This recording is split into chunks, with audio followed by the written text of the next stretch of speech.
Chapter 3. How to Build Better Habits in 4 Simple Steps.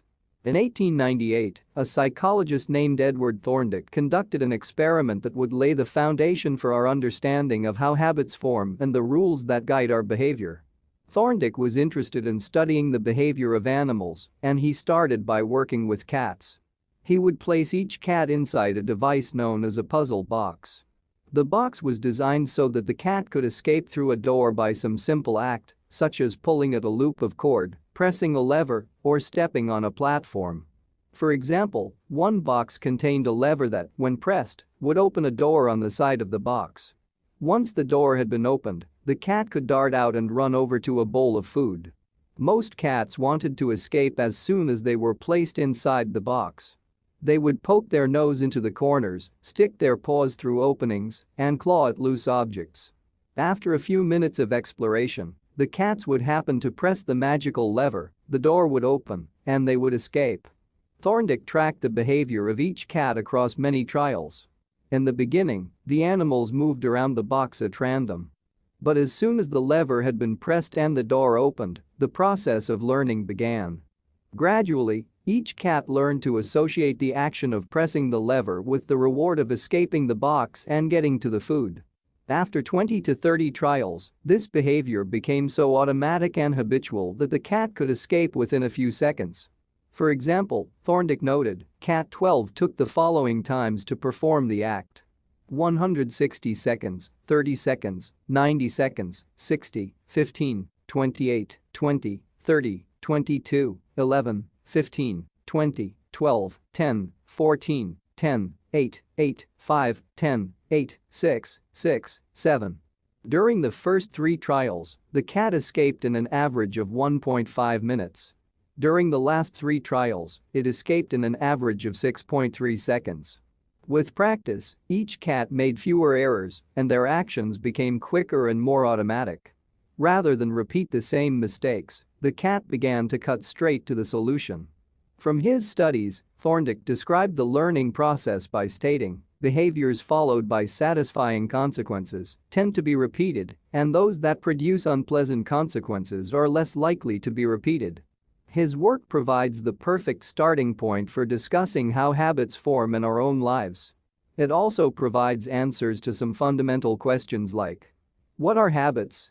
And why does the brain bother building them at all? Why your brain builds habits. A habit is a behavior that has been repeated enough times to become automatic. The process of habit formation begins with trial and error. Whenever you encounter a new situation in life, your brain has to make a decision. How do I respond to this? The first time you come across a problem, you're not sure how to solve it. Like Thorndike's cat, you're just trying things out to see what works. Neurological activity in the brain is high during this period. You are carefully analyzing the situation and making conscious decisions about how to act. You're taking in tons of new information and trying to make sense of it all. The brain is busy learning the most effective course of action. Occasionally, like a cat pressing on a lever, you stumble across a solution. You're feeling anxious, and you discover that going for a run calms you down. You're mentally exhausted from a long day of work, and you learn that playing video games relaxes you. You're exploring, and then bam, a reward. After you stumble upon an unexpected reward, you alter your strategy for next time. Your brain immediately begins to catalog the events that preceded the reward. Wait a minute, that felt good. What did I do right before that?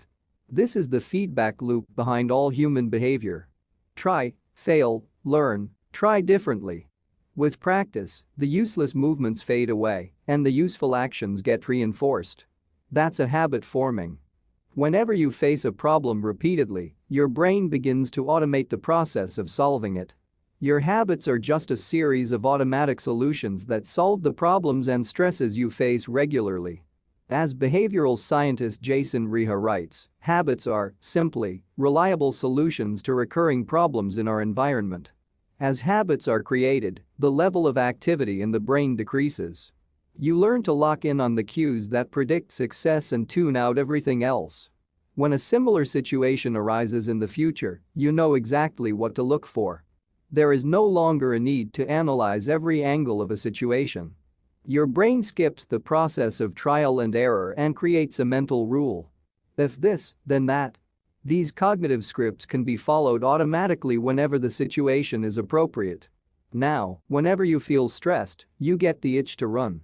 As soon as you walk in the door from work, you grab the video game controller. A choice that once required effort is now automatic. A habit has been created. Habits are mental shortcuts learned from experience. In a sense, a habit is just a memory of the steps you previously followed to solve a problem in the past. Whenever the conditions are right, you can draw on this memory and automatically apply the same solution. The primary reason the brain remembers the past is to better predict what will work in the future. Habit formation is incredibly useful because the conscious mind is the bottleneck of the brain. It can only pay attention to one problem at a time. As a result, your brain is always working to preserve your conscious attention for whatever task is most essential. Whenever possible, the conscious mind likes to pawn off tasks to the non-conscious mind to do automatically. This is precisely what happens when a habit is formed.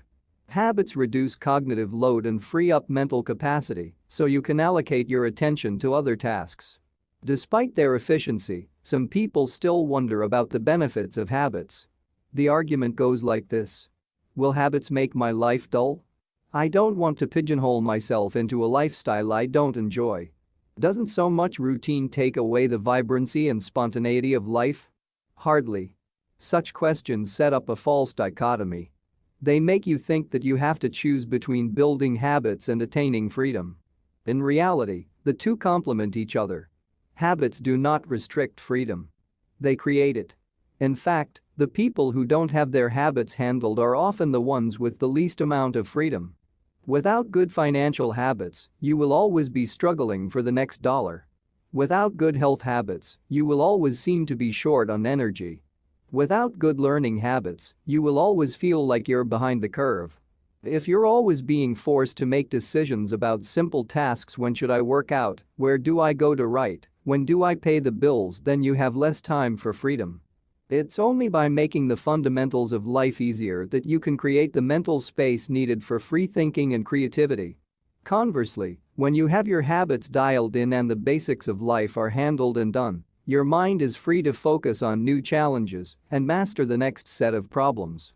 Building habits in the present allows you to do more of what you want in the future. The science of how habits work. The process of building a habit can be divided into 4 simple steps: cue, craving, response, and reward. Breaking it down into these fundamental parts can help us understand what a habit is, how it works, and how to improve it. All habits proceed through 4 stages in the same order: cue, craving, response, and reward. This 4-step pattern is the backbone of every habit, and your brain runs through these steps in the same order each time. First, there is the cue. The cue triggers your brain to initiate a behavior. It is a bit of information that predicts a reward. Our prehistoric ancestors were paying attention to cues that signaled the location of primary rewards like food, water, and sex. Today, we spend most of our time learning cues that predict secondary rewards like money and fame, power and status, praise and approval, love and friendship, or a sense of personal satisfaction. Of course, these pursuits also indirectly improve our odds of survival and reproduction, which is the deeper motive behind everything we do. Your mind is continuously analyzing your internal and external environment for hints of where rewards are located. Because the cue is the first indication that we're close to a reward, it naturally leads to a craving. Cravings are the second step, and they are the motivational force behind every habit.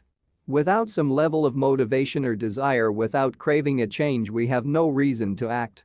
What you crave is not the habit itself but the change in state it delivers. You do not crave smoking a cigarette, you crave the feeling of relief it provides.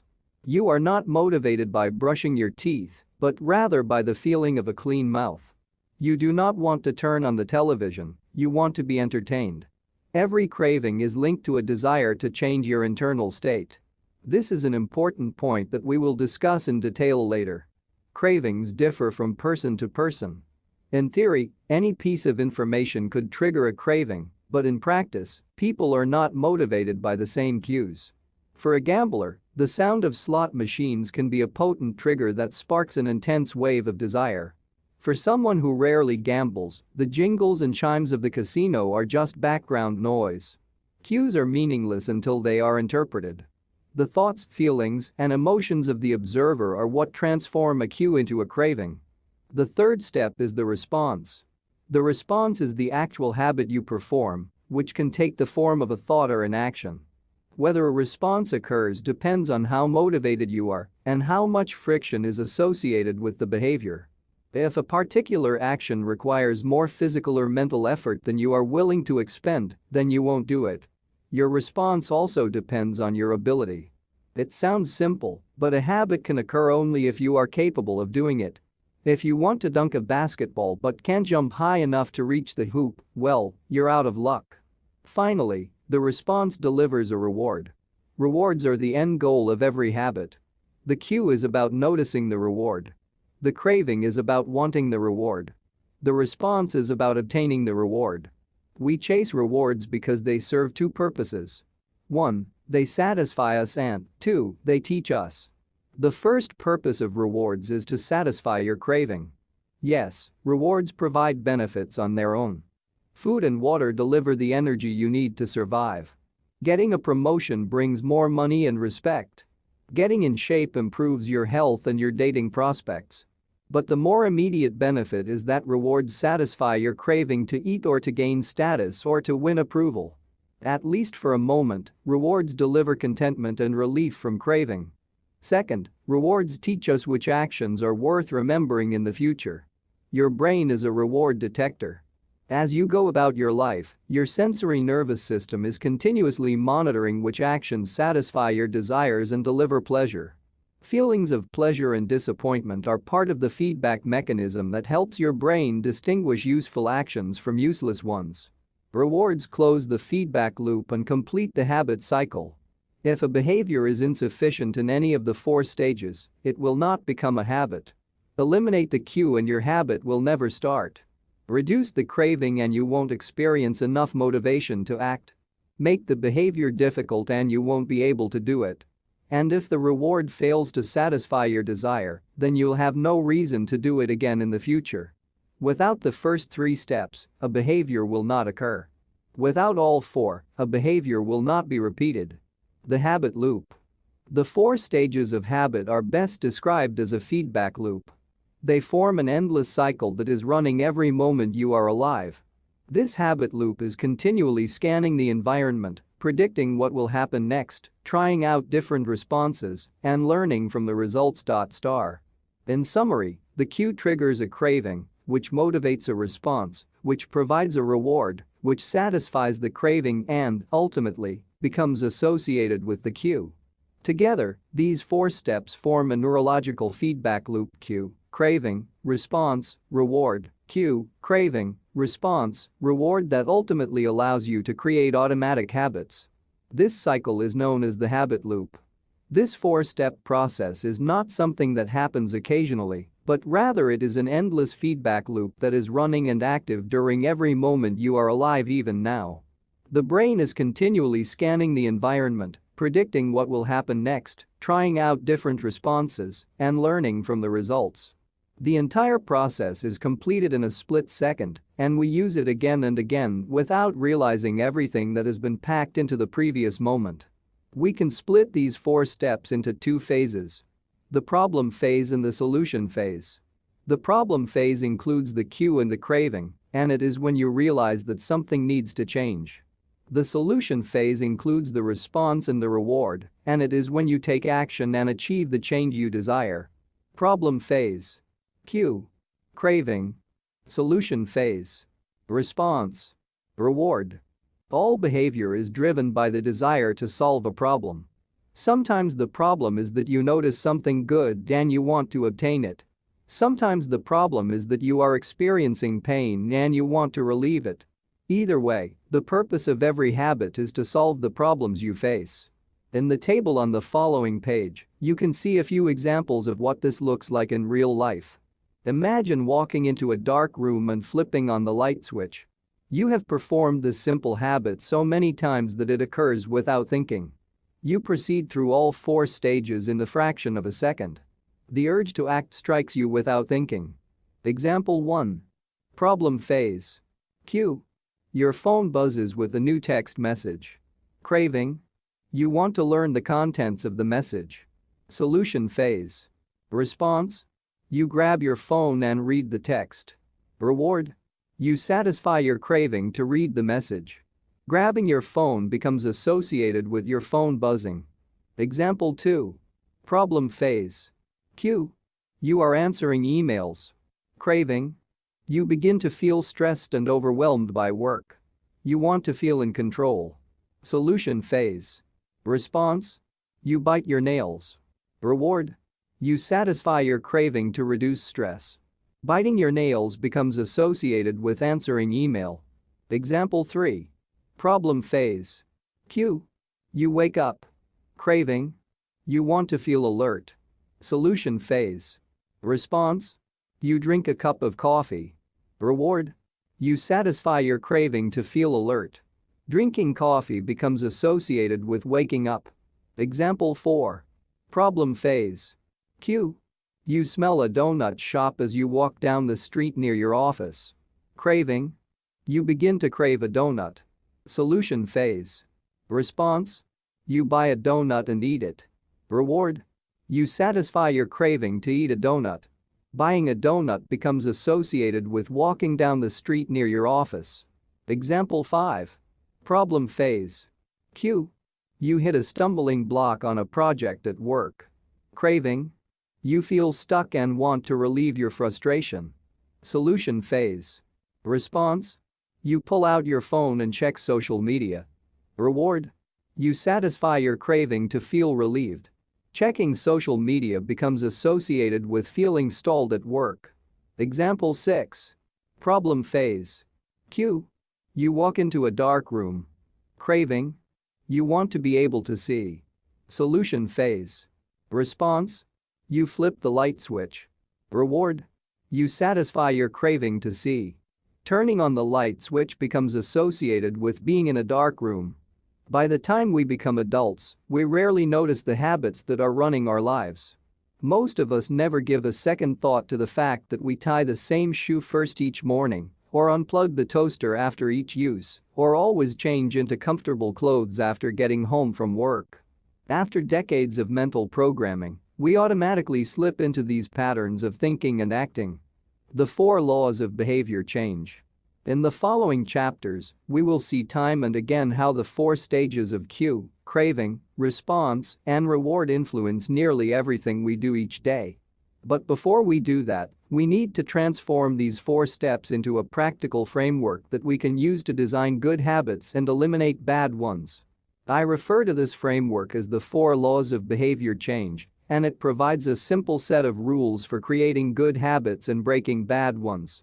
You can think of each law as a lever that influences human behavior. When the levers are in the right positions, creating good habits is effortless. When they are in the wrong positions, it is nearly impossible. How to create a good habit. The first law, Q. Make it obvious. The second law, craving. Make it attractive. The third law, response. Make it easy. The fourth law, reward. Make it satisfying. We can invert these laws to learn how to break a bad habit. How to break a bad habit. Inversion of the first law, Q. Make it invisible. Inversion of the second law, craving. Make it unattractive. Inversion of the third law, response. Make it difficult. Inversion of the fourth law, reward. Make it unsatisfying.